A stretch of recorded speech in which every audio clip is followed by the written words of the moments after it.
කුළු TV දාරු TV නායිකාට 100ෙන් ඔයාලා කිව්වනේ පහුගිය 20යි 20 වසරේදී 2019 නොවැම්බර් මාසයේදී කුළු ටීවි නොවැම්බර් මාසයේදී තියා කළා කියලා ඒත් මේ නායිකාව 2020 ඇතැම් කරන කැතුම් හෝ ඉහළයාම් ජාපයන් ඉහළයාම් ඒවා අදහැල්තෙබීම හේතුවෙන් තමයි මේ විදිහට 2024 ජූලි පළමුවැනිදා ස්ටාෆ් අවසා තැන්බේ ඒ කටවත තියාචීමට ඔබ සූදානම්ද? එහෙනම් ඔබට පුළුවන් අපි මේ සඳහා කටිනේම විසඳුමක් ලබා දෙන්න.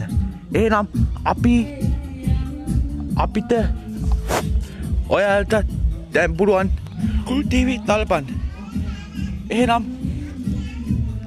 අපි මේ ඉන්නේ කුළු ටීවී. එහෙනම් මේ කුළු ටීවී අනාගතේ නිදහසක් ජය වේවා.